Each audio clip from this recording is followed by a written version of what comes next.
Boa noite a todas e a todos que estão nos assistindo. A nossa intenção aqui nessa roda de conversa é exatamente colocar o tema em discussão. A pauta aqui é violência doméstica contra a mulher. Os índices mostram mais do que qualquer palavra que nós podemos falar. O índice aumentou muito, né? Então, a intenção da Comissão de Direitos Humanos, o núcleo que eu sou coordenadora é o núcleo das empresas e direitos humanos, é tentar chamar um pouquinho as empresas para discutir o tema também da violência doméstica. Tenho certeza que, infelizmente, algumas trabalhadoras passam por isso também, e nesse momento de isolamento social, a empresa pode ser um belo canal de comunicação e de auxílio para essas trabalhadoras que sofrerem algum tipo de violência. Eu convidei, junto com a Luciana Portugal, super participante e atuante do Núcleo de Empresas de Direitos Humanos. Primeiramente, gostaria de agradecê-la por todo o empenho. A gente sabe, o trabalho da comissão é um trabalho voluntário, né? Mas que a gente tenta fazer aí com o melhor que dá, né? Chamamos aqui para essa roda de conversa a advogada Clarissa, a advogada Samara e o Lincoln, que a doutora Clarissa é advogada criminal, a doutora Samara, advogada especializada em direito de família, e o Lincoln é educador pela Consolidar, uma empresa muito bacana que faz essa integração pela diversidade, dessa contratação, auxilia as empresas nesse sentido. Então, eu vou passar a palavra para a Luciana, e a intenção aqui é um bate-papo informal, para a gente tocar no tema e passar a falar ele, né? Então, Luciana, por favor. Paula, obrigada. Eu estou muito contente de estar aí pela comissão, unida a você nessa frente aí da violência doméstica, e do papel, né, social da empresa nisso. Então, eu que agradeço a oportunidade que você está dando para a gente estar aqui falando com a Clarissa, com a Samara e o Lincoln. Então, Paula, eu proponho que a gente comece. Eu acho que a Clarissa podia contar um pouquinho para a gente, antes da gente falar muito do aspecto prático, né, de como que a empresa pode realmente exercer esse papel social, ajudando essas suas colaboradoras que sejam vítimas de violência doméstica. Eu acho que podíamos iniciar com a Clarissa trazendo um pouquinho dos números para a gente, dos índices para a gente, porque a violência doméstica cresceu assustadoramente, isso globalmente falando, né? Mas vamos falar muito aqui de Brasil, durante a pandemia. Os números assustaram muito, que foi o que, na verdade, fez nós nos reunirmos aqui para conversar um pouco a respeito. Primeiramente, boa noite a todos. Eu gostaria de agradecer o convite da Paula, da Luciana. É um prazer estar aqui hoje falando com vocês e a gente discutindo um tema tão sério, tão importante quanto esse, né?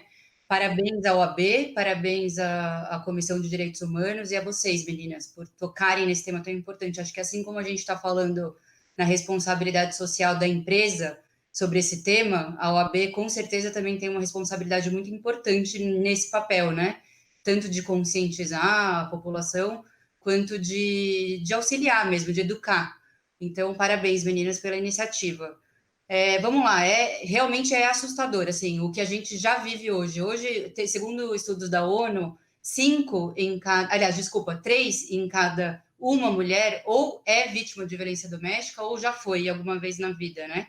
Então, assim, é muita coisa. No Brasil, uma em cada 5 já sofreram. Então, o número é muito alto e esse número agora, em razão do isolamento social e da pandemia, só aumentou. Então, segundo dados do Datafolha, aumentou em 18% os índices de violência doméstica, pelo menos os que são denunciados, né? A gente sabe que esse número com certeza está subnotificado.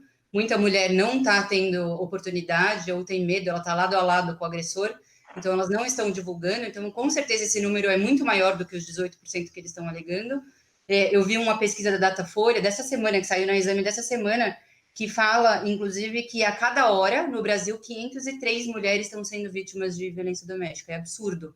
É importante também falar que quando a gente fala em violência doméstica, a violência doméstica não é só a física, né? ela é também a moral, a psicológica, a financeira, a patrimonial, enfim, e a sexual, claro.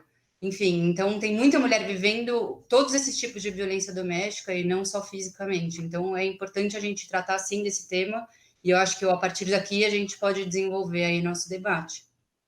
Clarissa, então, com esses números todos, né, que você apontou aqui para a gente, eu gostaria que, em parceria, assim, você e a Samara, explica para a gente um pouquinho, porque uma novidade, quando nós conversamos antes, né, dessa roda de conversa, vocês contaram, assim, uma coisa que foi uma novidade, acho que para mim e para a Paula, vocês falaram para a gente do ciclo da violência doméstica.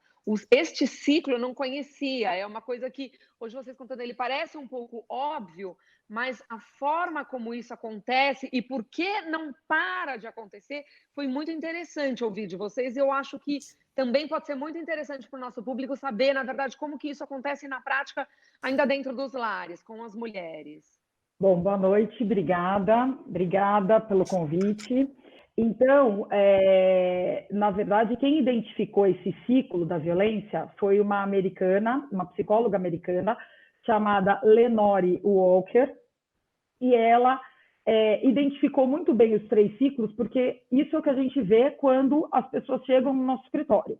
Então, tudo começa numa fase numa fase ordinária, que é uma fase de tensão, onde a mulher ela vivencia algumas agressões verbais, algumas, como se diz? Algumas ameaças mesmo. Ameaça, exatamente. Uma coisa que ele não consegue finalizar. Nessa fase 1, ele não finaliza nada, mas ele ameaça muito e a mulher se sente constrangida com isso. Ele consegue constranger a mulher com isso. Na segunda fase, que é na concretização do ato de violência, que é a fase que ele realmente explode. E aí ele explode verbalmente, fisicamente, e nessa fase, óbvio, que ele pode até chegar a matar. E está aí o índice de feminicídio que está crescendo cada dia mais. Nessa fase, nessa segunda fase, diante até, eu acho que das agressões serem bem mais efetivas, né? Porque ele passou da fase da ameaça, ele realmente agride. Nessa fase, a mulher ela se sente um pouco encorajada para poder fazer a denúncia. Então, essa fase é muito importante, porque a primeira fase, ela fica meio duvidosa, ela não sabe muito bem o que está acontecendo. Mas na segunda fase, quando ele agride, quando ele realmente efetiva aquilo, o ato dele de agressão, então ela se sente um pouco mais confiante de que realmente ela está sofrendo uma violência doméstica, e aí ela vai, na maioria das vezes, também não é na grande maioria das vezes, a gente sabe disso, mas na maioria das vezes ela começa a pedir ajuda, seja para parente, seja para polícia, e, enfim, nessa segunda fase ela consegue realmente externar aquilo que ela está passando. E depois dessas 2 fases, vem a fase da lua de mel. E aí a fase da lua de mel é a fase que a mulher pondera muito, inclusive a questão dos filhos. Então, aquela mulher que decidiu abrir a boca, que ela decidiu fazer denúncia, que ela decidiu abrir o jogo de tudo que estava acontecendo, ela pondera muito a questão dos filhos. Mas aí, o homem que é sedutor, o homem que acaba fazendo promessas, e ela, por lembrar do passado, ela, por ter filho, ela começa a acreditar nas promessas dele, e aí ela deixa de lado todo esse histórico de agressão que ela vinha sofrendo. Então, é a famosa fase da lua de mel. Então, por isso que a gente fala que são 3 fases. É a fase da tensão, é a fase da agressão efetiva e é a fase da lua de mel. Eu acho que, Samara, complementando, é importante a gente ressaltar que a maioria das vítimas que estão vivendo sob esse ciclo da violência doméstica, elas não conseguem sair, porque muitas vezes elas não percebem, elas acham que a culpa é dela. E quando entra nessa fase, por exemplo, da lua de mel, que o cara fica super arrependido, pede desculpas e etc., normalmente ela fala, pô, a culpa é minha também, olha o que eu fiz, né? E aí ela não consegue sair disso. Então, por isso que é tão importante quem vive ao redor perceber os sinais de que aquela pessoa está vivendo. Outra coisa que eu precisava complementar do que eu falei inicialmente é que a violência doméstica, que abrange a Lei Maria da Penha, ela não é só aquela com relação à pessoa que tem um ciclo de afetividade. Desculpa, que tem uma relação de afetividade. Então, por exemplo, ela pode acontecer na unidade familiar e não necessariamente um marido e mulher ou um namorado e namorada. Então, pode ser, por exemplo, um cunhado com a cunhada. Pode ser a empregada doméstica da casa. Então, assim, não é só a mulher, mas sempre tem a ver com o fato dela ser mulher, dela se apresentar socialmente com o gênero feminino e o quanto isso representa historicamente, né? A fragilidade da mulher e o quanto a nossa sociedade ainda é patriarcal e machista. Perfeito, Exatamente. meninas, isso que vocês colocaram, porque, Clarissa, até após esse seu último apontamento, eu acho que é bem bacana também deixar claro, né? Muita coisa eu também aprendi aí nos nossos papos aí, eu, Paula e com Lincoln e tudo isso, que, na verdade, quando a gente está falando da violência, como vocês apontaram antes, não tem só a violência física, né? E a sexual. E que existe, além disso, a psicológica, quando ela está sofrendo as ameaças, né, uma série. Existe também a moral, que é quando a gente está falando de calúnia, difamação. E o que eu aprendi mesmo com vocês é a patrimonial. Essa, por exemplo, que eu nem fazia ideia, né? Quando a ameaça é o patrimônio da mulher, retirando dela recursos, inclusive, para que ela siga em frente com toda a proteção dela, ou em tocar a família, né? Porque ela pode virar daí um arrimo de família e tudo isso se ela tomar medidas protetivas. Correto? A violência patrimonial, ela acontece não só quando o agressor retira dela a condição financeira, mas também quando ele destrói os bens dela, por exemplo. Então, ele entra no quarto dela, destrói todas as roupas dela, destrói, às vezes por ciúmes, destrói o computador que ela usa para trabalhar, porque acha que lugar de mulher é na cozinha e não é trabalhando. Então, essa violência patrimonial também se configura nesse sentido. Tanto que a lei, numa das medidas protetivas, ela fala de destruir procuração, né? Que, na verdade, a procuração não vai ter validade se o cara usar, eventualmente, a procuração assinada pela mulher, bloqueio do patrimônio, ou seja, tem algumas medidas que são tomadas justamente para a proteção patrimonial dela, em função mesmo do patrimônio, não tem outra função, na verdade. Eu acho, meninas, que a gente pode, inclusive, então, agora falar disso, porque antes da gente falar na prática, né, adentrar, e o Lincoln vai trazer exemplos práticos, inclusive, que ele tem vivido, aplicado nas empresas e tudo isso, acho que a gente podia, então, realmente falar um pouquinho das medidas protetivas, né? E aí a gente falado isso, como é que, então, daí as empresas poderão aplicar essas medidas ou ajudar as colaboradoras delas, né, que sofrem violência doméstica, como que... Então, qual é esse primeiro passo? Então, tá bom, chegamos...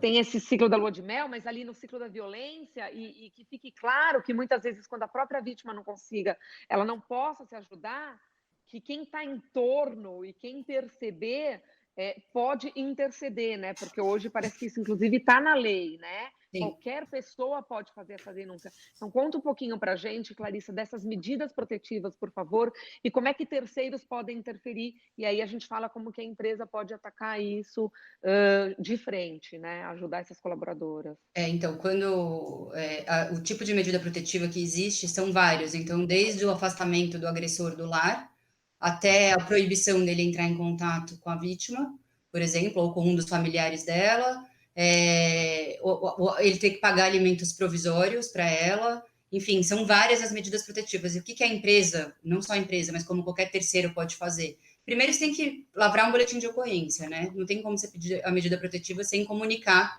às autoridades. Então, você pode lavrar um boletim de ocorrência, e hoje em dia, na época de pandemia, realmente é uma coisa inovadora que a Polícia Civil, pelo menos do estado de São Paulo, de vários estados também, está disponibilizando o boletim de ocorrência online. Então, você entra no site da Polícia Civil e você consegue fazer o boletim de ocorrência online. E o que a empresa pode fazer? Por exemplo, acionar o 180 ou fazer o próprio boletim de ocorrência, que não precisa ser só a pessoa, pode ser um terceiro, e pedir medidas protetivas para o judiciário, né? Em cidades pequenas que não tem fórum no local, inclusive o próprio delegado pode conceder esse tipo de medida protetiva. Então, é imperioso, é crucial que a empresa e quem está ao redor perceba, consiga entender que aquela pessoa está vivendo aquele ciclo de violência doméstica e faça algum tipo de medida protetiva para o juiz ou para o delegado concederem, justamente para que o agressor se afaste do lar, para que ele não possa mais entrar em contato com a vítima, porque senão a gente sabe que acaba realmente numa catástrofe. Clarissa, eu percebi muito estudando o assunto, né? Que é um assunto invisível. As pessoas não falam a respeito e as pessoas têm receio de se expor, né? Porque se você fala isso, você está se expondo. E aí acho que o Lincoln pode nos ajudar aí a contar um pouquinho da história dele, como ele parte dessa questão na prática, né? Eu e o Lincoln, nós fazemos parte de uma rede de apoio de uma empresa que está implementando esse trabalho, e eu queria que o Lincoln contasse um pouquinho das dificuldades da prática, né? A teoria é muito legal, mas assim, como saber se a sua funcionária está passando por isso? Porque quantas empresas primeiro dão a abertura para que essa funcionária fale a respeito, né? Ou às vezes ela não fala porque ela tem receio, né? Então, assim, isso acontece na minha casa, a empresa não tem nada a ver com isso. Opa, peraí, pode ser que a empresa possa sim ajudar. Então, Lincoln, eu queria que, por favor, você passasse a sua experiência prática com esse tema. Olá, boa noite a todas, a todos, a todas. Obrigado pela oportunidade de estar papeando aqui com vocês, aprendendo um pouquinho. Estou ouvindo atentamente o que vocês estão falando e eu queria trazer algumas... Antes de falar desse ponto que a Paula acabou de colocar, eu queria só contribuir um pouquinho com as falas anteriores, né?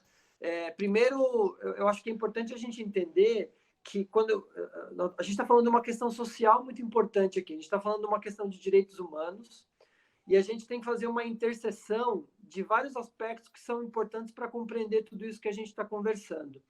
Quando a gente está falando de violência doméstica, quando a gente está falando de violência contra as mulheres, essa violência não tem classe social, ela não tem raça e etnia, ela não tem vários aspectos sociais que a gente às vezes acha que precisa considerar para entender isso como violência doméstica. Então, quando a gente fala do agressor e quando a gente fala da pessoa agredida, ambos não têm um perfil definido. Então, essa pessoa agredida, ela pode ser uma de nós que está aqui, pode ser uma pessoa branca, heterossexual, cisgênero, de classe média, pode ser uma pessoa, pode ser a sua coordenadora, sua professora, sua colega, sua amiga, e pode ser a colaboradora, pode ser a doméstica. Então, acho que a primeira coisa que eu gostaria de ponderar é sobre isso. A gente está falando aqui de uma questão social muito complexa e que a diversidade nos ajuda a enxergar por essa perspectiva mais plural e não entender que é só as mulheres da periferia que sofrem violência doméstica. Não, é uma questão social muito séria. Então, isso inicialmente eu gostaria de ponderar. Quando vocês falaram sobre a questão do ciclo da violência, acho que esse estudo, né, ele é muito importante porque a gente precisa colocar isso numa perspectiva que faça sentido para quem está ouvindo, né? Quando a gente leva isso nas empresas, quando a gente faz palestras e rodas de conversa sobre isso, a gente aprofunda até um pouquinho mais essa questão do ciclo da violência. Porque, na verdade, é muito conhecido a violência física, como vocês falaram, né? E existem outros tipos de violência também. Então, quando a gente fala desse ciclo da violência, é importante a gente ver isso numa linha do tempo um pouquinho mais aprofundada, assim, eu acho, sabe? Primeiro, na verdade, dos relatos que a gente tem, do que a gente estuda a respeito, existe primeiro a fase do encantamento. Eu vou falar de um lugar de fala aqui, assim, muito doloroso, que eu tenho que me colocar nesse lugar, né? Então, a gente está falando, quando está falando de violência contra a mulher, eu não tenho protagonismo para falar disso, mas tenho um lugar de fala aqui para contribuir. Assim, o primeiro, na verdade, quando a gente aprofunda mais esse ciclo, Primeiro vem o encantamento, né? Esse cara, quando ele está nesse período de conquista, ele não mostra realmente quem ele é, né? Ele manda flores, ele fala manso, ele conversa, como é o início de qualquer relacionamento. Eu acho que é importante a gente trazer esse aspecto, né? Porque, como eu falei anteriormente, como é uma questão social, isso acontece em todas as classes, né? No começo, até aquela coisa ali do encantamento, e antes de chegar na violência física, existe uma outra fase importante de dizer também, que é a violência psicológica. Na violência psicológica, esse companheiro, esse cara, ele começa a minar a autoconfiança dessa mulher. Então, ele começa a falar que ela não é capaz, ele começa a falar que ela é feia, ele começa a falar que ela não é inteligente. Então, percebam que é meio que uma estratégia de guerra. Até chegar na violência física, ele vai minando outros aspectos. Então, a violência psicológica, ele vai enfraquecendo essa mulher também, essa violência. Porque ela começa a entrar num processo que, de tanto ele falar isso... Por que eu estou dizendo isso, gente? Porque é muito comum a gente ouvir dos homens, né? Os caras falarem assim, mas se a mulher quer sair desse ciclo, ela sai. Ela não é obrigada a aguentar isso. O que precisa ser dito é que ela não percebe esse ciclo. E por isso que ela fica fragilizada. Então, quando ela chega no ciclo, quando ela chega na parte da violência, ela já foi enfraquecida em vários outros aspectos, até chegar na violência física. É mais ou menos clima de guerra. Você não ataca o inimigo diretamente, você corta suprimento, você toma outras medidas para enfraquecê-lo. O ciclo de violência com as mulheres, acho que é importante dizer esse aspecto também. O cara, ele vai minando outros aspectos que envolvem a questão psicológica. Aí vem a agressão física. E aí, continuando nesse ciclo, muitas vezes vem o período de rompimento, eu não quero mais, eu não aguento mais. Mas como ela está fragilizada, o cara manda flores, o cara fala, não, eu te amo, eu faço isso porque eu estou preocupado com você. E aí vem a reconciliação, aí fecha o ciclo, aí começa tudo de novo. Aí vem o ciclo da violência psicológica, depois vem a violência física e por aí vai. Acho que é importante dizer isso. E, rapidinho, do que a Paula falou da pergunta original, né, sobre o que ela falou, eu acho que é um processo, nas empresas, é um processo que tem que ser visto como entender que as pessoas estão em estágios de consciência diferentes. A gente não pode entender que isso que a gente está falando aqui é fácil de compreensão de todas as mulheres. Né? A gente tem que trazer isso como algo que é um processo de educação. Então, eu preciso conhecer as características dessas mulheres, eu preciso me aproximar delas, a empresa precisa criar uma série de mecanismos que a gente vai falar mais para frente, para entender com quem que a gente está lidando, né? Porque é muito comum ouvir de que, mas se quer sair disso aí, sai. Isso aí, a mulher, ela se permite ficar nessa situação. É uma fala muito pouco empática, né? É uma fala muito violenta, mas que está revestida desse não entendimento, muitas vezes, dessa mulher sobre essa situação que ela está vivendo. Então, ela vive esse ciclo e ela é dominada por esse ciclo. Então, acho que é importante dizer isso. Acho que esse ponto é muito importante, e Samara e Clarissa, se vocês quiserem complementar aí com o que o Lincoln falou, porque realmente eu acho que o mais difícil é a mulher perceber que ela está dentro desse ciclo, porque muitas vezes ela não percebe. Às vezes, e qual vai ser a força dela sair desse ciclo, né? Então, a questão do psicológico, mas de saber que existe esse ciclo, né, Lincoln? Porque se a pessoa, às vezes, não escuta isso em nenhum lugar, ela não sabe que ela está sendo, às vezes... E aí eu gostaria que a Clarissa e a Samara relatassem casos que, às vezes, elas já vivenciaram, ou como realmente é difícil essa identificação, né? Eu acho que a gente tem esse problema social mesmo, né? No sentido de que a nossa sociedade tem aqueles jargões, aqueles ditados populares que todo mundo fala, que a gente cresce falando e agindo assim, que em briga de marido e mulher ninguém mete a colher, mulher que gosta de apanhar, enfim. Então, é como se a gente crescesse achando que isso é o normal. Então, a própria mulher que está vivendo, muitas vezes ela, mas eu pedi para viver isso. Então, de fato, ela precisa da ajuda de alguém de fora, né? Sem dúvida. Eu concordo com a Clá e acho a mesma coisa. O que a gente vê no escritório é justamente todo esse trabalho anterior, é que aqui eu me ative muito ao que a psicóloga americana disse, mas eu concordo plenamente com o Lincoln com o que ele disse. Por quê? Porque antes da gente chegar nessas 3 fases, tem todo um trabalho horroroso, né? Não sei se podemos chamar de trabalho, mas tem todo um trabalho horroroso de denegrir a imagem, a capacidade, a interação, a personalidade. Né? Exatamente. Tem todo um trabalho muito ruim feito anteriormente para que a mulher realmente se enfraqueça, ela perca muita força. Muitas mulheres, que a gente sabe, isso é o que mais eu vejo no meu escritório, abdicam do trabalho para ficar em casa, cuidar de filho, não sei o quê. E aí,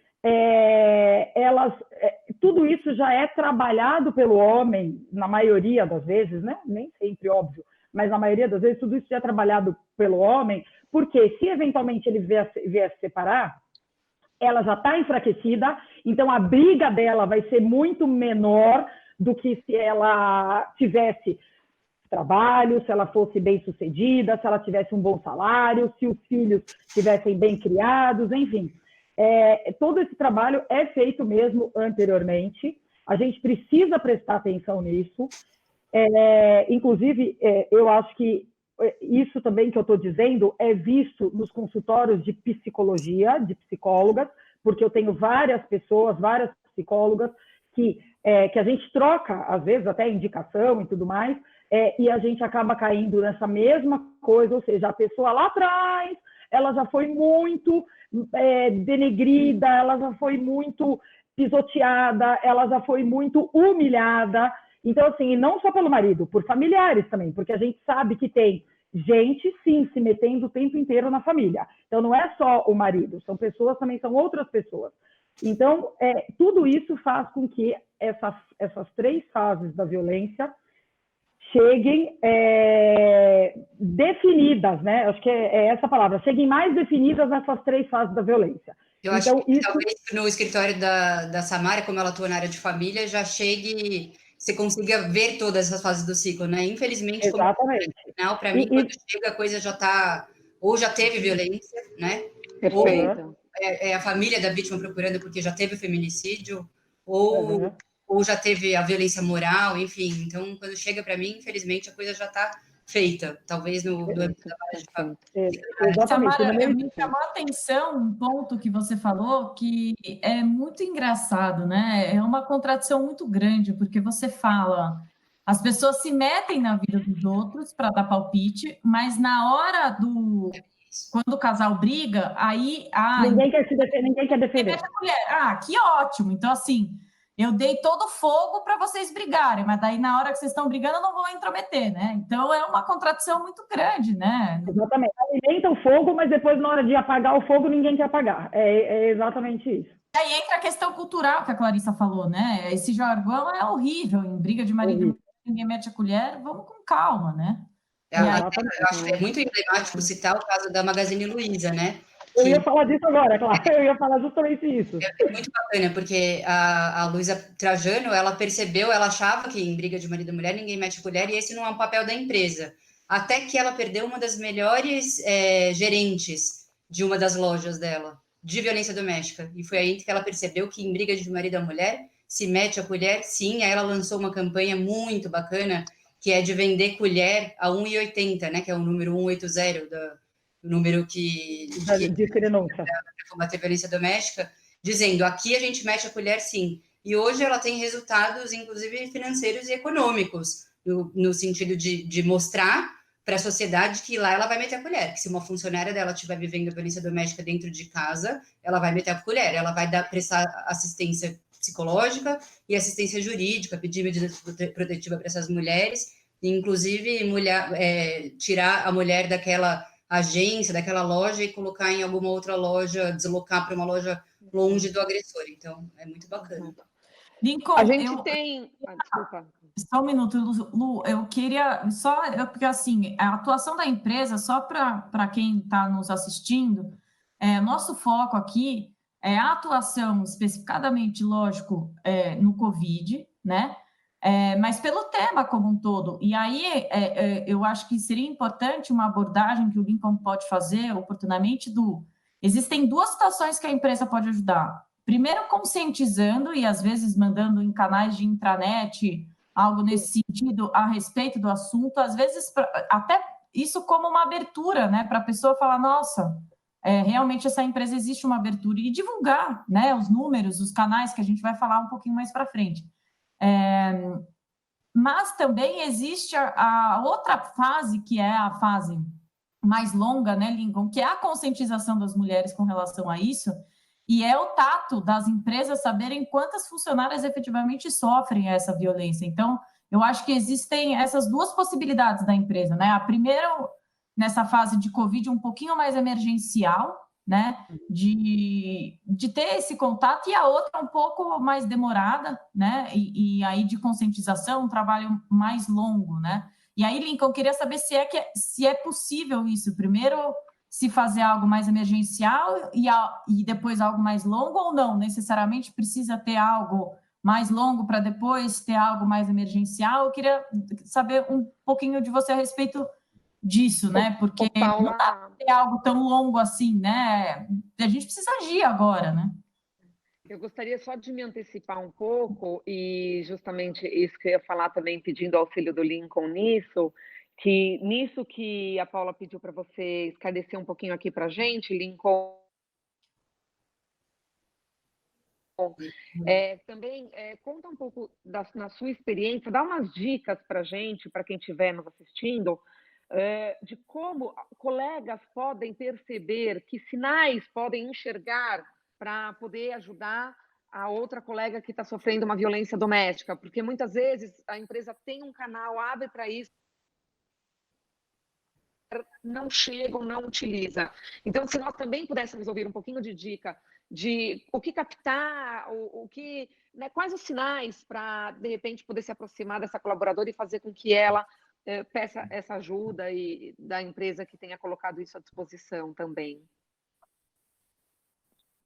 Legal, vamos lá.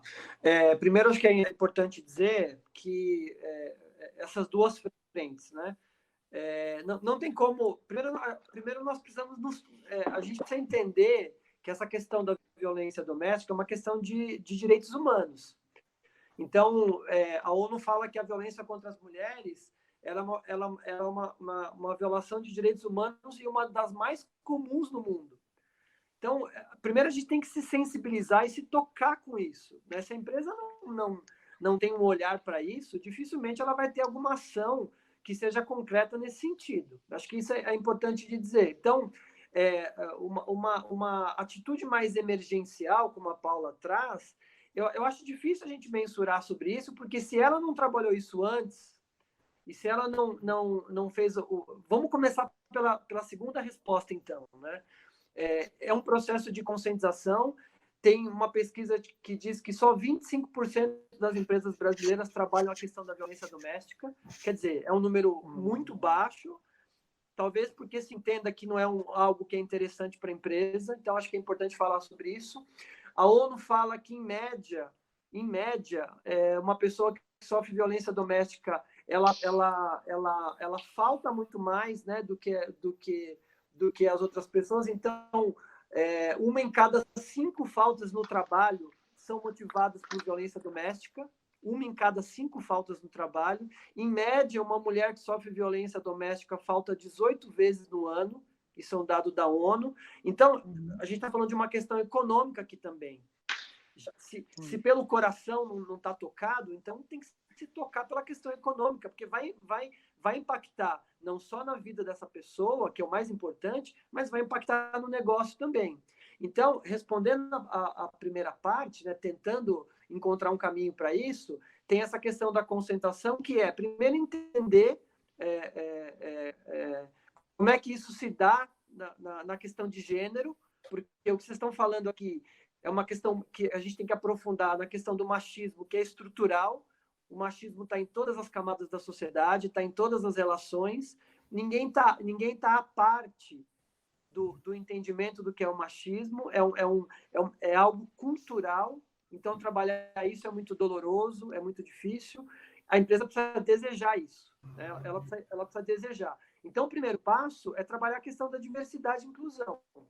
Dentro do guarda-chuva da responsabilidade social, está lá a diversidade e inclusão. O quanto a empresa ela se sensibiliza para a importância de trabalhar o tema de diversidade e inclusão como algo estratégico.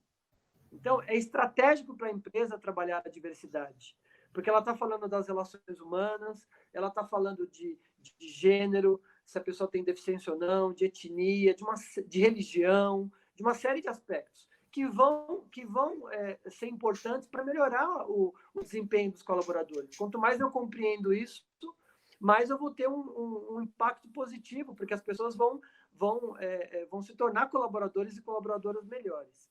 Então, se eu não trabalho essa primeira parte a médio e longo prazo, efetivamente eu não vou conseguir agora correr para fazer alguma coisa para trabalhar essa questão da violência doméstica. É uma constatação um pouco triste de fazer, né? Porque se eu não construir isso como algo pensado a médio e longo prazo, se eu não estou trabalhando consciência, se eu não estou trabalhando vários aspectos ligados às mulheres, então, de novo, a questão da interseção, né? Eu trabalho diversidade e inclusão, então eu crio o que a gente chama de grupo de afinidade, né? Eu crio na empresa um grupo de afinidade de mulheres. Então, as mulheres vão se reunir ali naquele grupo para falar das suas demandas. Então, você está falando de mulheres que voltaram da licença maternidade, você está falando de mulheres que têm filhos, que não têm, mulheres brancas, mulheres pretas, mulheres amarelas, mulheres jovens, mulheres idosas. Quer dizer, tem uma série de interseções aí, que aí você vai trazer as demandas para a empresa dizer o que, de fato, ela está disposta a atender daquelas demandas. Quanto mais demandas forem atendidas, mais essa mulher vai se sentir acolhida pela empresa. Então, percebe, Paulo, aqui, tomar uma atitude emergencial, eu acho que é complicado nesse aspecto, porque a gente está trabalhando isso hoje, você está acompanhando a gente lá como rede de apoio, e é muitas vezes acerto e erro. A gente está falando de pessoas com particularidades. Então, não tem fórmula de bolo, né? Começa a fazer isso aqui que isso vai dar certo, né? Não tem. Existem iniciativas extraordinárias, né? Quando a gente fala de rede de apoio, a gente está falando aqui da Mulheres do Brasil, o Instituto Avon tem um trabalho muito legal, a gente está falando de primeiro, segundo e terceiro setores, né? Governo do Estado tem iniciativas bacanas, os municípios também têm. Então, o trabalho da empresa é aglutinar tudo isso e oferecer essa rede para essas mulheres. E aí, primeiro, partir do ponto que eu preciso educá-las. Educá-las no sentido... Conscientizar primeiro, né? Como? Conscientizar mesmo. Exato. Né? O que é a violência doméstica e para que elas consigam identificar que elas estão vivendo aquilo. Exato. E se ela não identifica, tudo bem. É comum. É muito comum. De novo, eu vou trazer aqui essa fala, né, de que é muito pouco empático a gente atribuir às mulheres a qualquer tipo de culpa. Uma de vocês falou uma coisa que é muito importante. A culpa nunca é da vítima. Né? A culpa é de uma estrutura social, de uma cultura machista, tem uma série de outros aspectos aí que tem que ser considerados. Então, Paulo, eu acho que dar uma resposta imediata, a gente tem os canais, né? A gente tem o Disque 100, 8090, a gente tem canais para... Agora, se eu não trabalhei outros aspectos de conscientizar, primeiro de visibilizar essa mulher, né? Porque primeiro eu tenho que dar visibilidade para as demandas das mulheres. A empresa precisa estar afim de fazer isso, né?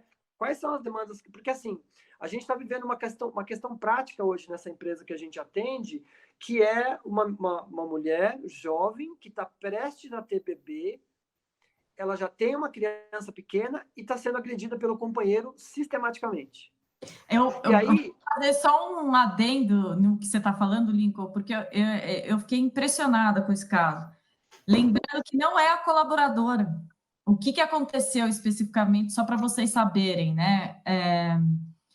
Essa trabalhadora teve esse trabalho de conscientização que o Lincoln tá fazendo nessa empresa. Ela foi demitida antes da história do Covid, já estava fora da empresa, tá? Escutou a vizinha, né, sendo violentada, e aí ela ligou para a dona da empresa e falou: fulana, eu lembro no trabalho que vocês fizeram que isso pode ser violência, eu estou escutando, ela está apanhando, eu estou escutando os gritos, o que eu faço? Você pode me ajudar? E aí,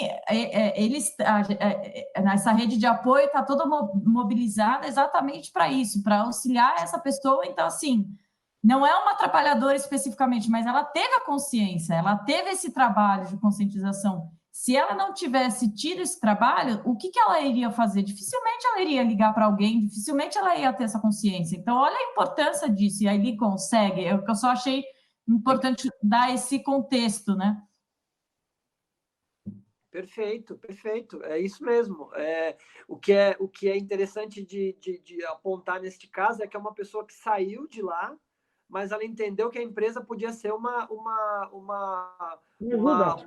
ajuda. Olha que coisa fantástica. Por isso que eu falo, a gente está falando de violência doméstica, que é uma questão de direitos humanos, que envolve primeiro, segundo e terceiro setores. Então, a gente tem que envolver iniciativa privada, as instituições, o governo. Ninguém consegue atuar sozinho. Tem iniciativas, né? Tem o Tink Olga, o Tink Olga que faz um trabalho, Tink Eva também, os dois, né? Tem um monte de iniciativas muito bacanas de iniciativa privada, de governo, de instituições. Então, eu acho que a empresa ela tem o papel de levar esse cardápio, né, para uma rede de apoio, conscientizar essas mulheres que elas têm esses canais que podem ajudá-las, mas a gente tem que entender que cada caso é um caso, cada mulher, e aí vocês podem falar disso muito melhor do que eu, né? Quando vocês atendem essa demanda, não vai ter script. Você tem ali uma situação de vulnerabilidade social muito forte, e aí você tem que fazer uma leitura daquela pessoa, né? Da maneira como você pode auxiliá-la. Então, no caso das empresas, eu entendo que a rede de apoio ela é um dos passos fundamentais, né, e até do que a Luciana colocou, instituir uma rede de apoio é um dos passos fundamentais para acolher as mulheres vítimas de agressão, vítimas de violência doméstica, porque muitas empresas oferecem serviço psicológico, né? Vocês falaram sobre isso também. Então, nessa empresa que a gente atende, em muitas empresas que a gente atende, tem lá uma psicóloga, um profissional que está à disposição para acolher e para atender essa mulher. E aí, é mais ou menos assim, né? A mulher vai lá e relata um caso de violência. E aí, o que faz com isso?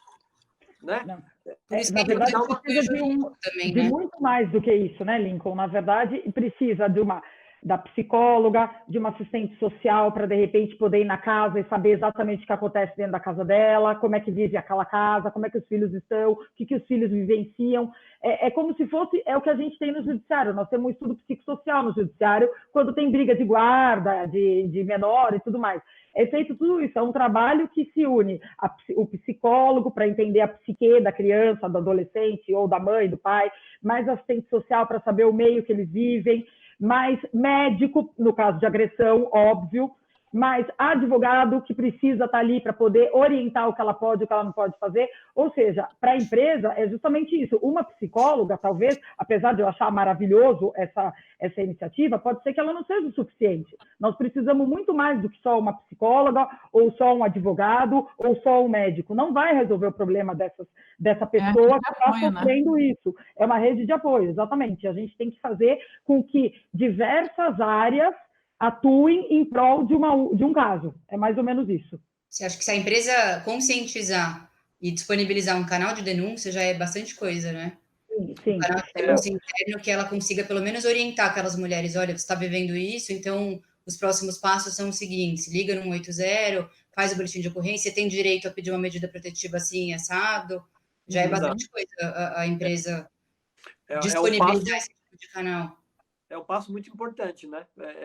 A empresa, ela comunicar isso de maneira eficaz, né? Que existe isso à disposição dessa mulher, né? Ela fazer como a gente tem orientado e acompanhado, que é não só indicar o caminho, mas percorrer esse caminho junto com ela, porque exatamente. Né? Muitas vezes, estando fragilizada, ela fala, mas eu não... esse caso que a Paula falou, por exemplo, a gente está tendo dificuldade de acessar essa mulher, porque o cara está lá dentro, o cara está desempregado, e eles moram num quintal, e o agressor está lá. Então, não é simplesmente... até importante dizer isso, né? Quando a gente fala do 180, do número 180 para denúncia de violência doméstica, ele tem um papel importante, mas ele tem um papel, de certa forma, limitado, porque ele vai levantar esses casos, ele vai gerar uma estatística, ele vai contribuir para criar política pública, tem um papel importante. Mas, assim, em casos extremos, tem que ligar para o 190, tem que ligar para a polícia. Sim, a polícia. Para a polícia ir até lá, né? E para a polícia ir No até lá. momento da agressão. E a Polícia Civil também, porque você registra o boletim de ocorrência, aí ela vai instaurar um inquérito policial. Hoje em dia, com o boletim de ocorrência online, tem delegado que, inclusive, liga para a vítima e pergunta: você está podendo falar? Você tem condições de ir até o IML e fazer um exame de corpo de delito? Você precisa de ajuda? E aí... Clarissa, e existem alguns aplicativos hoje em dia também, né? Não só a ligação, acho que é importante falar sobre os aplicativos também, né? O Estado de São Paulo tem um aplicativo específico, né? Tem Sim, o SOS Mulheres, né? Claro, o estadual. E o de Direitos Humanos BR é o federal. Exatamente. Tem também o Carta de Mulheres no site do próprio Tribunal de Justiça. A pessoa pode ser até um terceiro. Entra lá, coloca tudo o que está acontecendo e os dados da pessoa e ela recebe todas as orientações jurídicas do que se deve fazer. Uma coisa importante para compartilhar também, gente, que eu acho que é importante dizer, primeiro assim, quando a gente fala dos canais, né? Então, o 80 para fazer a denúncia é fundamental para registrar o que está acontecendo com aquela pessoa, né? E isso servir para protegê-la posteriormente. Essa questão jurídica eu não me meto. Eu sou jornalista de formação, então deixo isso para vocês explicarem isso melhor.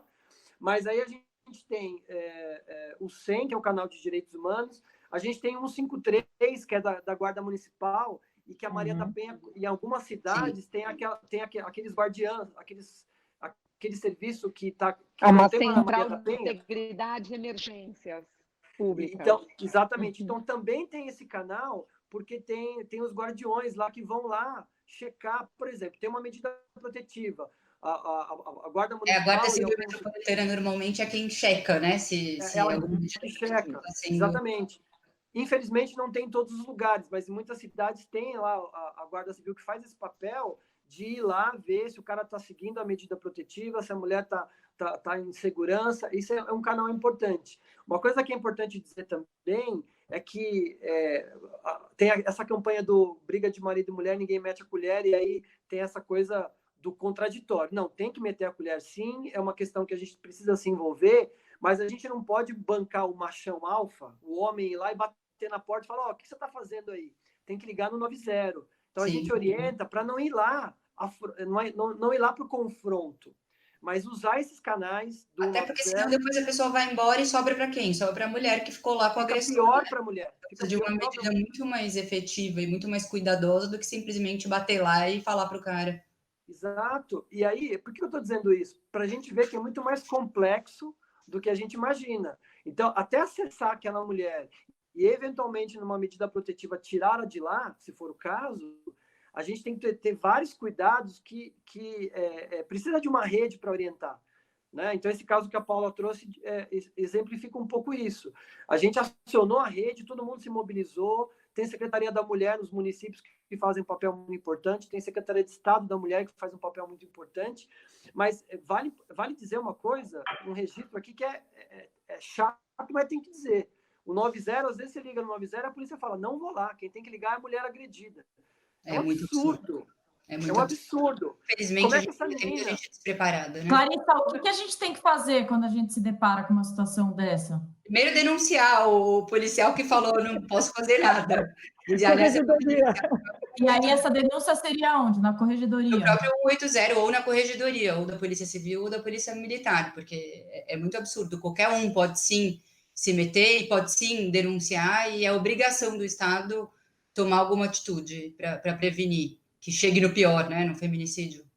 E aí acho legal vocês falarem também a respeito desse... O Covas sancionou uma lei importante agora, né? É um projeto de lei, já virou lei, não virou lei? Virou lei.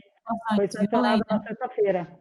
Foi sancionado dia 1º de maio, que ele criou, dentre tantas outras coisas, ele permitiu que as vítimas de violência doméstica, médicos, sejam colocados em hotéis. Então, isso é um espetáculo, porque é um exemplo que veio da França, que eu e a Lu, nós já trocamos informações sobre isso, porque eu tenho uma amiga que mora em Paris, e essa minha amiga me mandou toda a reportagem, porque o marido dela é diretor de uma grande rede lá, e essa grande rede fez parceria com a França, com o governo francês, para poder emprestar, né, esses quartos para as pessoas agredidas. E aqui, graças ao Covas, sexta-feira ele sancionou essa lei. Então, nós temos aí uma ótima ferramenta para tirar, que nem no caso de vocês aí dessa empresa, essa mulher grávida agora, nem sei de quantos meses, mas, enfim, está grávida, com um filhinho pequenininho, não sei o quê, ela pode ser levada para um desses hotéis. Então, é maravilhoso, porque não vai ter... Exato, não vai ser exposta ao Covid, vai estar protegida e também vai levar o filhinho dela pequenininho junto e vai poder ter uma gravidez um pouco mais tranquila. Eu acho que é um desafio também para o Poder Judiciário, né? Como colocar uma medida protetiva e afastar o agressor do lar, sendo que aí ele que fica exposto ao risco do coronavírus. Ou seja, essa é uma excelente alternativa de, então, colocar a mulher vítima de agressão num hotel. Tem também a Casa da Mulher Brasileira, que lá eles prestam...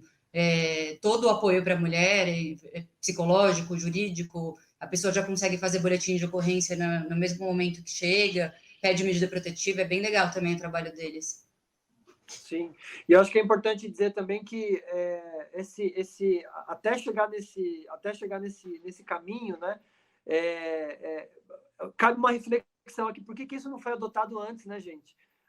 Hoje a gente está vivendo uma situação que as mulheres, de fato, estão mais vulneráveis nessa pandemia, né? A ONU já se manifestou sobre isso, a OMS já se manifestou sobre isso.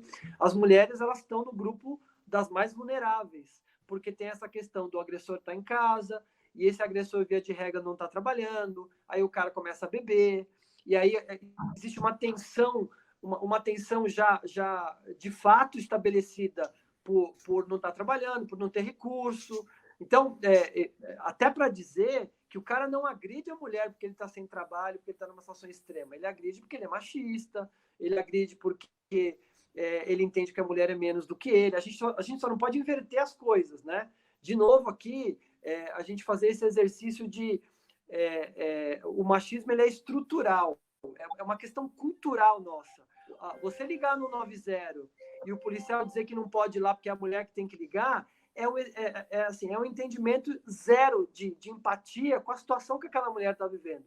E aí um outro apoio que essa mulher pode ter também, que a gente não falou aqui ainda, são as DDMs, as Delegacias de Defesa da Mulher.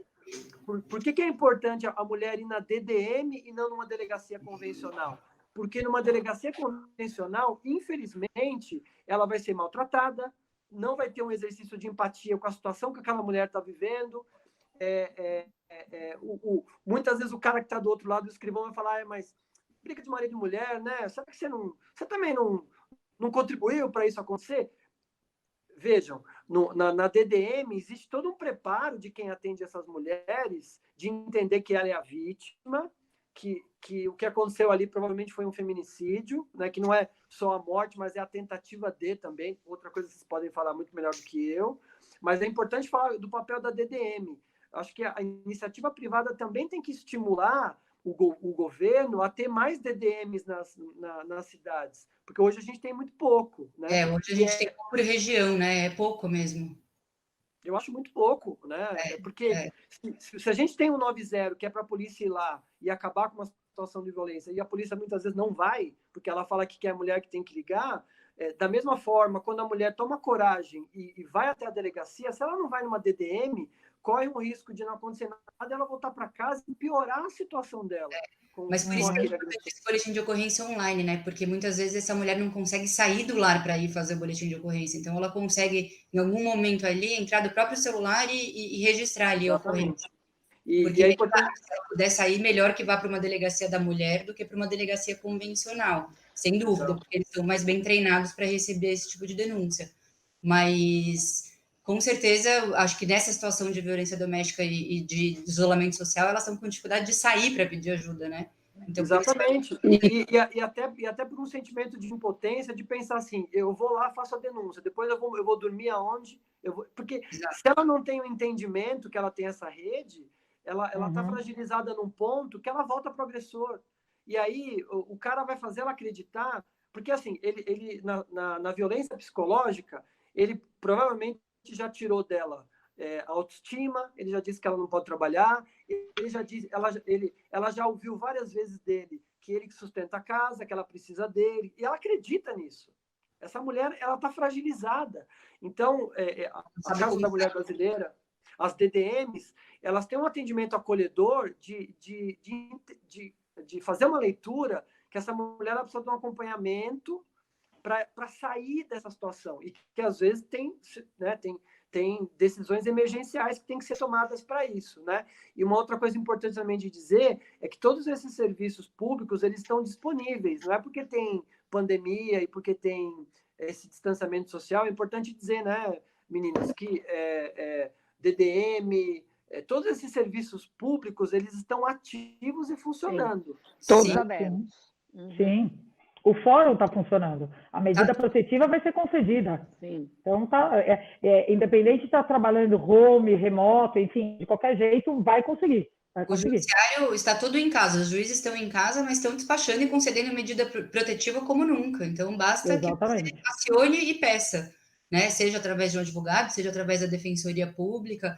Inclusive, eu acho importante também falar que tem um WhatsApp da Defensoria Pública, que a vítima pode mandar um WhatsApp e ela já recebe as orientações ali na mesma hora. Se eu puder até passar o número, não sei se eu posso, na região de São Paulo, é o 011 9422 09995. Então, é 94220 9995. E aí os defensores públicos estão ali de plantão para pedir medida protetiva e auxiliar também essas mulheres pelo próprio WhatsApp. Isso é bem importante. Gente, eu ficaria aqui mais 2 horas, né, conversando. É um tema que realmente é envolvente. E eu acho que fica a discussão, né, Lincoln?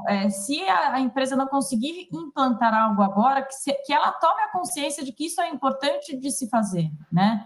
E eu acho que a divulgação desses canais, pelo menos um e-mail, divulga esse canal, ou pelo menos só o fato, eu acho que a nossa intenção é começar a sensibilizar, né? Assim, olhou esse vídeo, recebeu alguma informação, eu tenho certeza que ninguém sai quando você tem acesso a conteúdo, ninguém sai diferente, as pessoas já começam a olhar diferente, né? Não tem muito como. E lembrando, né, Lincoln, que existem muitas empresas trabalhando ODS, né? Esse é um tipo de trabalho que a gente poderia abordar dentro das ODS, né? Então, se a empresa já trabalha com ODS, eu acredito que esse trabalho de conscientização que você falou já esteja lá inserido, né? Então, já seja mais fácil, né? Sim, então, é importante. ODS para inglês ver, né? Que a gente sabe que tem muita empresa que faz para inglês ver, mas a gente sabe que tem muita empresa que leva realmente isso muito a sério, né? É importante deixar isso, compartilhar isso, né? Existe a Agenda 2030 da ONU, que são as ODS, que são os 17 Objetivos de Desenvolvimento Sustentável. As empresas podem fazer parte dessa Agenda 2030 da ONU e ela pode adotar ali todas essas ODS, elas estão interligadas, elas estão conectadas, mas tem algumas ODS que conversam mais com a cultura da empresa ou que já são de ações que a empresa, de repente, já está até implementando e ela pode, por meio das ODS, aprimorar esse trabalho. Então, a gente está falando aqui muito da ODS 5, que é da igualdade de gênero, que faz parte das 17 ODS. As empresas podem fazer parte do Pacto Global, o Pacto Global é muito importante porque o Pacto Global ele tem um olhar para as empresas se engajarem na Agenda 2030. A Agenda 2030 não é um papel de ONG só, é um papel social, um papel de todo mundo. Então, só para vocês terem, desculpa te interromper, mas só para vocês terem ciência, a OAB São Paulo está fazendo parte do Pacto Global desde o final do ano passado. Nós nos comprometemos e é um trabalho que a gente está tentando desenvolver junto com a Comissão do Meio Ambiente, que foi quem primeiramente pleiteou e estamos em conjunto aí para tentar desenvolver, né? Perfeito. Porque aí, quando você vai para o Pacto Global, você assina compromissos, né? E a empresa tem que assinar. Quando a gente está falando de assumir compromisso, por exemplo, eu aprendi nessas redes de apoio, por exemplo, que lá na Maria da Penha, essa mulher ela pode ir para um abrigo para ser... para sair daquele risco iminente de uma agressão ou até mesmo de um homicídio, né? E que quando a empresa ela trabalha essa questão da Agenda 2030, quando ela tem essa responsabilidade social, lá na Maria da Penha também contempla que essa mulher vai ficar afastada por um tempo, a empresa que ela adere a esse programa, ela vai continuar pagando o salário dela. Então, a empresa tem que estar afim, ela tem que assumir compromissos. Então, existe a Agenda 2030, aí você pode ir lá para o Pacto Global e se comprometer. Você tem os 7 princípios de empoderamento das mulheres, do ONU Mulheres, que é maravilhoso. Então, a empresa pode ser signatária do ONU Mulheres, mas, para isso, ela vai ter que assumir compromissos, o que é importante, né, gente? Porque, senão, é o que a gente está falando aqui, senão vira cozy washing, né? Tem um termo que foi criado por uma outra educadora de diversidade, que é a Liliane Rocha, que é o cozy washing, né? O que significa? É o tal do... Eu assumo causa só para aparecer na foto. Né? É mais ou menos parecido com o que aconteceu nos anos 90, com as empresas que assumiam causas de sustentabilidade. Virou moda, todo mundo aderiu. E aí, internamente, você não está fazendo nada. O diversity washing é a mesma coisa. Diversity washing, né? É a mesma coisa. Você faz uma ação, mas ela tem que ter um lastro. Eu tenho que estar trabalhando isso na empresa internamente, para quando eu levo isso para a mídia, quando eu decido divulgar isso, o colaborador olha e fala, isso de fato está acontecendo na empresa e não é só para fazer propaganda. Então, uma empresa que cuida, por exemplo, que olha para o aspecto do assédio sexual, por exemplo, né, no âmbito da empresa, é uma empresa que está preocupada com esse assunto. A empresa que dá condições para uma mulher, por exemplo, chegar num cargo de diretoria, é uma empresa que está olhando para o assunto. Acho que as empresas têm que começar a entender que, na verdade, o papel dela na sociedade não é só ganhar dinheiro, reverter em dinheiro para os acionistas, né? É também fazer com que gerar o bem-estar de todos os stakeholders, e entre os stakeholders não são só os clientes, mas são também as pessoas que prestam serviço naquele canal. E por quê? Porque, no fim das contas, ela vai ter um resultado econômico e um resultado muito positivo de marketing e de imagem também. Então, assim... E ela vai... lembrando que a empresa não é feita só de CNPJ, ela é feita de CPF. CPF. Claro. Produto para quem? Para pessoas também. Exatamente. Lembrando que a gente está vivendo num mundo diferente, que hoje em dia, o quanto que você já escuta, eu não compro dessa empresa porque essa empresa usa trabalho escravo, eu não compro dessa empresa, ou mesmo ao contrário. Estão perdendo espaço. Eu vou comprar dessa empresa porque essa empresa faz um trabalho com as mulheres super legal. Então, é um consumo consciente, né? É muito... Quem não for nessa linha vai perder. E quem não for nessa linha vai perder espaço. É isso mesmo que você falou. Por trás de cada CNPJ tem muitos CPFs, né? Exatamente. E olha que um dado importante para trazer, tem uma pesquisa do McKinsey que diz que empresas que trabalham em equidade de gênero faturam em média 21% mais. É bem isso. Então, a Agenda 2030, a ODS5, ela está mirando que a gente tem até 2030 pelo menos em torno de 30% de mulheres na liderança. É pouquíssimo, mas hoje é muito menos. Né? Então, e Lincoln, tem um outro estudo também, se eu não me engano, que foi, eu não lembro agora se foi da ONU, não lembro, que falava a questão da questão da igualdade de gênero na fase pré-processual não, pré-contratação, na contratação de várias fases, né, da vida da mulher. E se efetivamente isso igualar, o PIB mundial aumenta. Muito. Sim, tem uma pesquisa da ONU que diz que o contraponto disso, né, Paula? Tem uma pesquisa da ONU que diz que se gasta no mundo em torno de 1,5 trilhão de dólares por conta da violência doméstica. É 2% do PIB mundial. Imagina esses 2% do PIB investido em prevenção, investido em educação. Aliás, é importante fazer uma ressalva aqui, que a lei da Maria da Penha ela está entre as 3 melhores leis do mundo. ela é muito bem elaborada e muita gente Ela demorou, mas quando veio, ela veio com efetividade mesmo. Exato, e a Lei Maria da Penha, muita gente acha que ela é só a questão da medida protetiva. Ela é só 10% da Maria da Penha é voltada para a questão de, depois que já aconteceu alguma coisa. 90% da Lei Maria da Penha é preventivo. Preventivo. É para prevenção.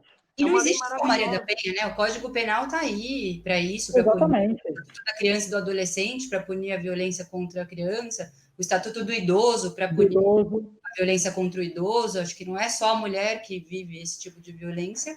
E as leis estão aí, as pessoas têm que usar e têm que se conscientizar, sim. E é papel da empresa, sim, também olhar para isso. É o papel social da empresa, não é só gerar lucro, é também pensar num ambiente harmônico, né, na sociedade.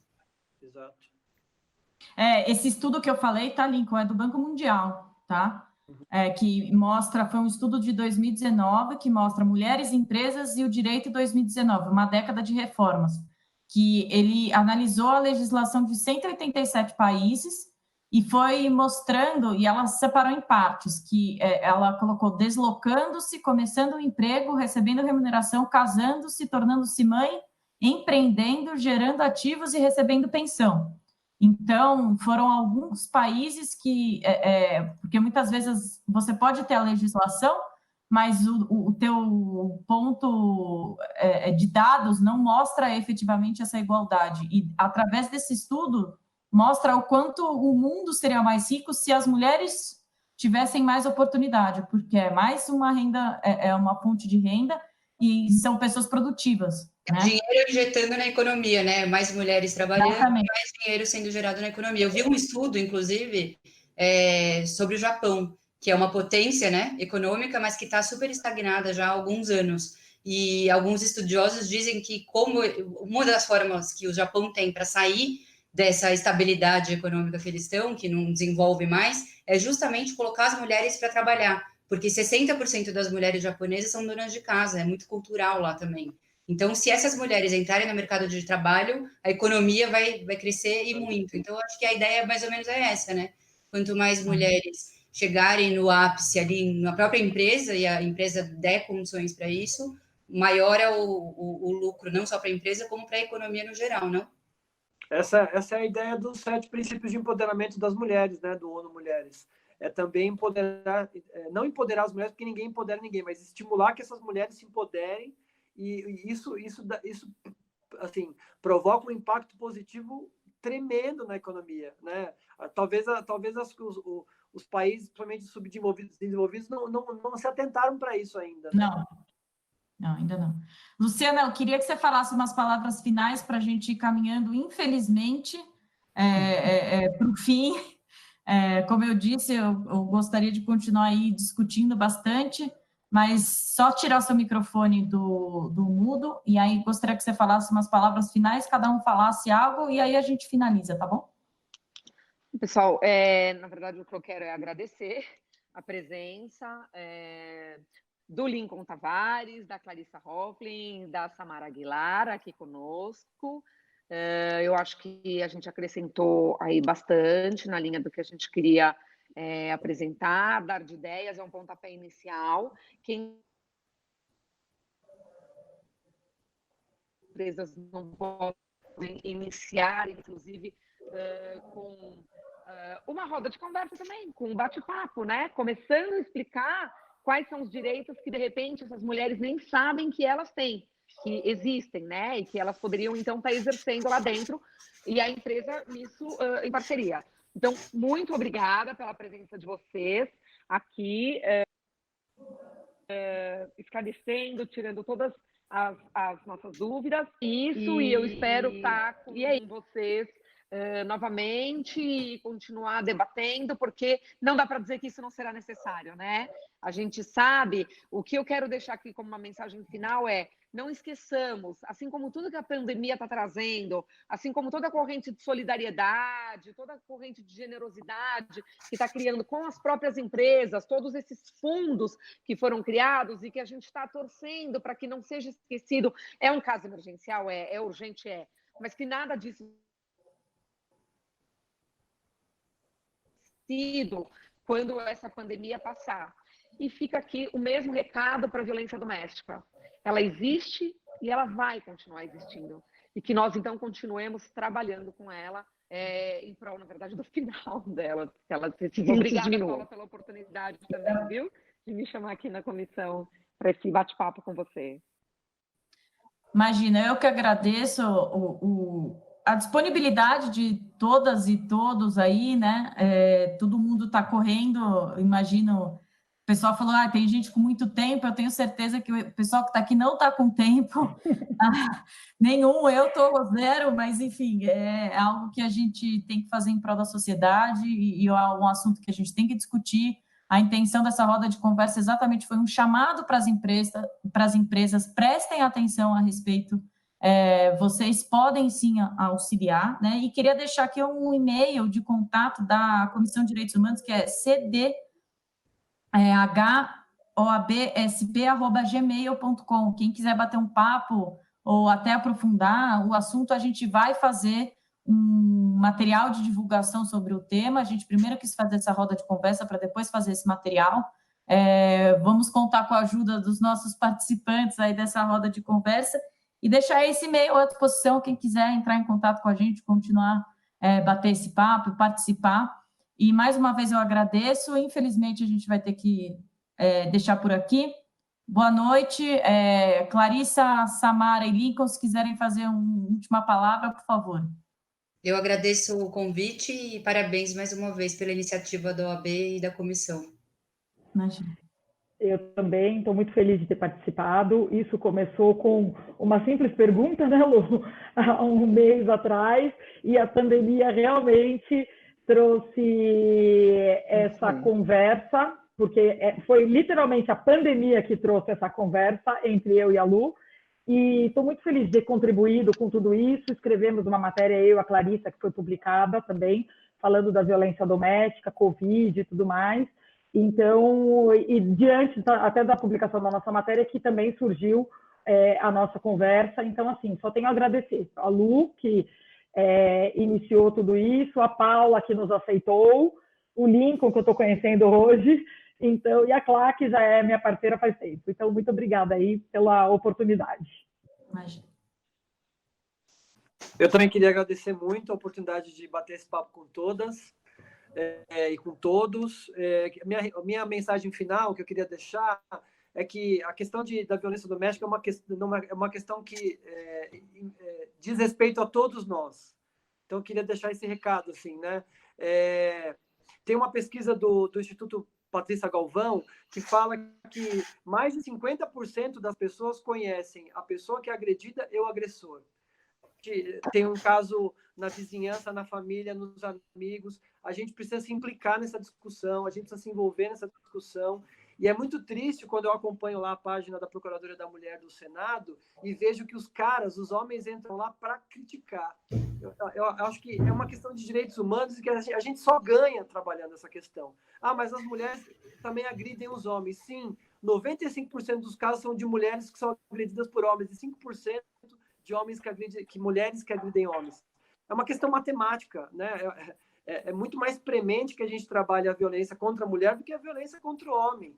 E cabe a nós, homens, termos empatia com essa discussão, né? Então, eu fico muito contente de ter feito meu exercício aqui, de ser a minoria, o que, infelizmente, no mercado de trabalho não acontece, infelizmente. Então, para mim, foi um grande aprendizado com todas e espero continuar contribuindo. A Consolidar a Diversidade se coloca à disposição para continuar contribuindo com todas vocês. Obrigado pela oportunidade. Obrigada, gente. Boa noite. Obrigada. Boa noite. Boa noite. Boa noite.